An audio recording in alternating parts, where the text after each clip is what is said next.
गणपती बाप्पा मोरया. एवढ्या दिवसापासून आम्ही वाट पाहत होतो गणपती बाप्पाची. आज आलेतच आणि आज सगळीकडे आनंद आहे. अशाच आनंदाच्या वातावरणात आम्ही निघालो आहोत आमच्या गावाकडे. आणि सकाळी वातावरण खूप छान आहे. पाऊस पडल्यामुळे सगळीकडे हिरवं आहे. आणि कुंटूर ते उदगीर ते कुंटूर रस्ता खूप छान आहे आणि खूप छान वाटतं. एवढा खराबही रस्ता नाही, खूप फ्रेश वाटतं आणि सकाळच्या वेळेस तर खूपच छान वाटतं.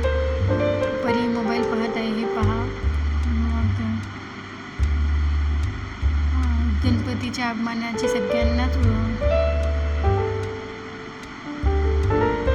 आवड असते. म्हणजे कधी एकदा गणपती बाप्पा येतील बाबा हे सगळ्यांनाच वाटतं. तसंच मलाही वाटत होतं आणि आज गणपती बाप्पा आले.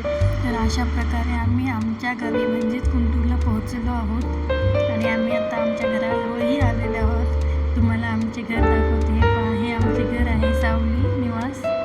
आणि आता आम्ही थांबलेलो आहोत. आत्ताच आमच्या भैयाचे लग्न झाले, त्यामुळे शुभविवाह गेलेले दिसते, पहा आमच्या घरासमोर. आई सगळी भाजीची तयारी केलेली होती आणि मी जाऊन फक्त भाजीला फोडणी दिली आणि कढीला फोडणी दिली. एका बाजूला भात ठेवला आणि कढी भात. भाजी झाल्यानंतर आई पीठ चुरून उंदराळीची तयारी करत होते आणि आईचे उंदरळे झाले होते. मी गेले मोदक करण्यासाठी. आई, हे पहा, आई किती मस्त मोदक करतात. त्यांनी पहिल्यांदा छान मोठी गोल चपाती लाटून घेतात आणि त्या चपातीची गोल छोट्या झाकणाने किंवा वाटीने गोल भाग करून घेतात आणि त्याचे मोदक बनवतात. ही पद्धत मला खूप आवडते, कारण नॉर्मली आपल्याला मोदक बनवायला खूप वेळ लागतो, पण या पद्धतीनं आई खूप फास्ट आणि पटकन मोदक बनवतात. खोबर आणि गूळ टाकून आई मोदक बनवत होते आणि मी आईला मोदक बनवण्यासाठी ते मदत करण्यासाठी गेले आणि मोदक बनवण्यासाठी मदत थोडीशी केली. आईचे उंदरं झाले होते म्हणून मी मोदक बनवून घेतले थोडेफार.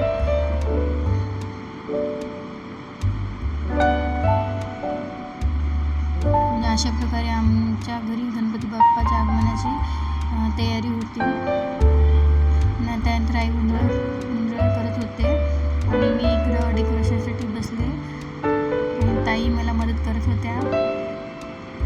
ताई आणि मी मिळून मस्त डेकोरेशन केलात. मी आईने ताई मिळून छान डेकोरेशन केलं. हे बघा, ताई किती छान फूल तयार केले होते गणपतीच्या मागे लावण्यासाठी. अशा प्रकारे आम्ही दोघी मिळून गणपतीचे डेकोरेशन केलं. रांगोळी काढून घेतली मी. त्यानंतर सर्व साहित्य ठेवलं. बाबांनी गणपती बनवला होता. आमच्या घरीच गणपती बनवायची पद्धत आहे, त्यामुळे घरीच गणपती बनवून घेतात. 2 गणपती बनवतात. एक छोटासा गणपती दिसत नसेल आणि एक मोठा. आणि बाबा शेंदूर लावून घेत होते आणि गणपतीला म्हणजे तेलामध्ये शेंदूर टाकून लावून घेण्याची पहिलीपासून परंपरा आहे. ती परंपरानुसार बाबा शेंदूर लावत होते आणि ती माणसांनीच लावावं असं म्हणतात आणि आमच्या इथं बाबाच लावतात. आणि बाबा डेकोरेशन करत होते गणपतीचं. हे पहा, आपले सुंदर लाडके गणपती बाप्पा असे दिसत होते. त्यानंतर पहा, डेकोरेशन असं दिसतो गणपती बाप्पा. शेवटी आमचे असे दिसत आहेत आणि घर खूप प्रसन्न वाटत होतं आणि सगळेजण पूजा करत होते.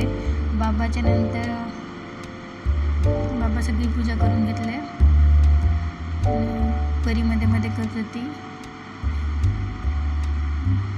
हे महागणपतीवर वाहण्यासाठी कोणतेतरी फूल असते, ते बाबा मला मागत होते, मी दिले. त्यानंतर यांनी आणि परी दोघेही गणपतीची पूजा करून घेत आहेत. हे पहा,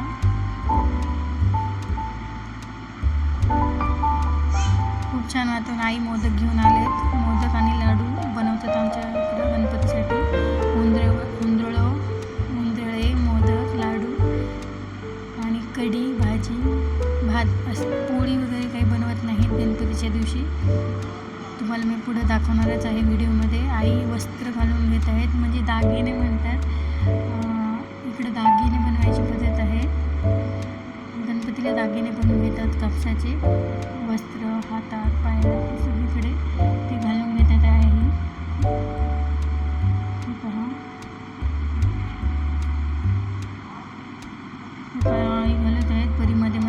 आहे. हे पहा, अशा प्रकारे आमच्या इकडे गणपती बाप्पाचे आगमन झालेले आहे. गणपती बाप्पाचे नैवेद्य शेवटी आमचे गणपती बाप्पा असे दिसत आहेत.